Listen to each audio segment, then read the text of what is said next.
Golden rule number 2 is become a guide, not a dictator. And what I mean by that is that we need to be able to stand side by side with the people instead of over them. And I do believe that the world is in enough pain right now that we don't need to do things that inflict additional pain on people. And when I think about becoming a guide, not a dictator, I also think about developing and maintaining a conscience. In other words, are we feeling the other pain that we're inflicting on other human beings? And I think of the kind of mess that we've got ourselves into, especially in education, where we will post in the papers the lowest performing schools. And I can't think of an industry out there that would say, you know, you walk into IBM or Microsoft and you see, well, let's just post all of the lowest scoring employees right at the beginning of the day. Boy, that'll motivate them. Chances are you would just want to leave that business. But we start to do that with kids and we say, we're going to really focus on the bad things that you're doing. And I can see it in human relationships as well, because I think there's two major ways that people try to motivate. One is through fear, and the other is through collaboration. And fear means I'm going to make you toe that line. And I've walked into offices where I could just look at the secretaries or whatever, and I could tell whether the boss was in for the day. And it told me about the kind of relationships that they had with their boss. And several years ago, I had a wonderful friend of mine that we just saw her deteriorate because of the abuse that she took from a boss that she worked with. And I remember one time she had shared with me that she was standing out in the hallway with some papers in her hand. And she had to get these papers signed by her boss. And so she's telling a friend says, you know, I need to get my car at lunchtime. She says, oh, no problem. We'll go pick up your car. I know that you had to get it fixed. I'll, you know, take you in there. So she walks into the boss to get these papers signed, and the boss rips them out of her hand and says, how come you never do anything nice for me?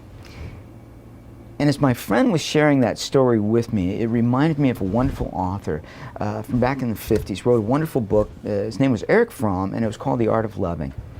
And in that book, he said one of the major myths that we have about love is that we believe that the problem is the other person doesn't love me enough. And the problem that I have with that is that miserable people, I hear them all the time. You know what the problem is? People don't treat me with enough respect. You know what the problem is? People don't love me enough. I hear it in relationships. I hear it in jobs all the time. And what Fromm says is that's a myth. That's not a problem with love. You know what the problem is that you don't make yourself a more lovable human being. And I think about this person who's ripping these papers out of the hand. You know, she says, well, how come you never do anything nice for me? Well, it shouldn't be a mystery to you. Would anybody want to do anything nice for you? And so when I say be a guide, not a dictator, there's a couple of things that we need to remember, really important things. First it has to do with punishments and rewards, and we need to be careful that we don't mix those up. We also need to avoid covert rules. Whenever we're in those situations where my rules are going to be based on my mood for the day, that's going to be difficult with children as well. And the other thing that I think is probably most important in all of this is never punish children with the things that we want them to love. So, golden rule number 2, become a guide, not a dictator. Become a guide, not a dictator. And what I mean by that is that you got to stand side by side, people, not over them. Got to stand side by side, not over them. Quickest way to create insanity is to mix rewards with punishments. We have to think about this, because when we start to mix the two, it becomes deadly. You know, I have a relative. She's like a master of this. Kids earn something, and then she holds it over their head until, you know, whatever time. Like one year her kids, she told her kids, her and her husband told the kids, guess what? You've been great kids. So guess what? We're going to Disney World for spring break. Going to Disney World, kids. So I remember the little, you know, kids, young man, a woman, sister, brother, just, woohoo, we're going to Disney. I'd go over to their house. You don't get that room cleaned up, you are not going to Disney. You do not get those dishes done, you are not going to Disney. You do not, and it was every threat that they have. After a while, you know, this young man is like, I would look at him and say, you know, so you guys are going to Disney? I don't even want to go to Disney. Because it's a wonderful thing, it was held over his head for the whole time. You know, the little girl, the sister there, she said, if I see Snow White, I'm going to choke around you. You know, she was so hostile toward what was supposed to be a really good thing. And look at how we do that in education. We say, you earned the trip to the zoo. You earned the trip to the zoo. What a good kid you've been. You've earned the trip. You've got the trip to the zoo coming up this Friday. So then between Monday and Friday, you don't behave. You're not going to the zoo. Don't mix your punishments with your rewards. You know, there was, another example is that I think of a teacher that she says to me, I tried that behavior management stuff. You know, I gave these kids these little wooden cookies when they were behaving. We were going to fill up this jar, and then we're going to have a class party because of all their good. But, you know, it stopped working. And I said, when did it stop working? And she said, well, I remember the day that it stopped working. Remember, they were all misbehaving. I walked into class one day. I said, all right. And I took the jar and I dumped it out. You know, it never worked again after that. You know, it doesn't take a rocket scientist to figure out. You do not want to earn something that can arbitrarily be taken away from you. Life doesn't work that way for you. You know, you don't go home after a rough week. You get a call from the bank. You say, you know you're overdrawn by $400. I'm overdrawn by $400? What did I do? Oh, you had a fussy week. We took a bunch of money out of, you just had a rough week at school, so we took $400 out.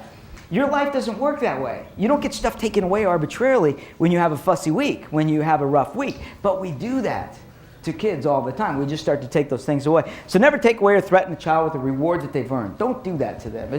If they earn something, let them keep it. Because their world often is so unstable that they're getting stuff taken from them all the time. In my book, I wrote about a little young man. It was a wonderful young man. Every week, I would come in to see this kid, and he'd say, Dr. Bird, come over here. And he would show me, he had this big old fat folder just full of all these papers, and it was spelling tests that he got an A on, and beautiful little glittery pictures. You know, it's just a little first grade kid. And at one point I came in, I said, how come you don't take this home and Jay, you know, show your mom? And he froze, and he went over there and he sat in his desk, and I said, whoa. And I know the kid had some emotional difficulties. I went and asked the teacher, I said, what was that all about? And she says, well, every time he takes something home like that that's special to him, Mom threatens him with it. And that she'll tear up his A+ spelling test in front of him, that she will rip up the good stuff that he's done. So he keeps it all at school because he's scared to death. One day this kid come into school, he's crying his eyes out. And his teacher said, what's making you so upset? And he said, my mom said she's going to come in and tear down my Citizen of the Week award. Honest to goodness, she said that to the kid. She was going to come in and tear that down. And the teacher said, it's going to stay on the wall for the whole year. You get to keep it up there. And one of the lessons that I've learned in looking at those kinds of situations is that kids need that stable world. Like, I'm going to earn something, and it's up there. It's up there for good, even if it's just small things. Some kids don't earn much, but they get to keep the stuff that they earn. Avoid covert rules.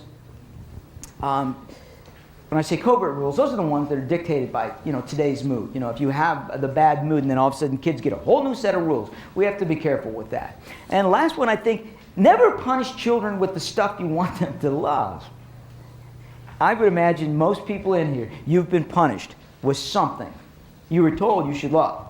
Like the teacher says, oh, I want you kids to love math. Because math is a really cool thing. If you could see the world through the eyes of a mathematician, math is so cool. But you all misbehave and you got 5 extra math problems. How are you supposed to love math when you get beat over the head with math? Never punish kids with the stuff we want them to love. Don't punish kids with schoolwork. I was a college wrestling coach for 10 years. Several nationally ranked teams. I never punished a team for losing. Never. Never. I don't believe in it. That doesn't mean we don't work hard. Boy, let me tell you, after a loss, we'd work really hard. And I'm running the stairs with them.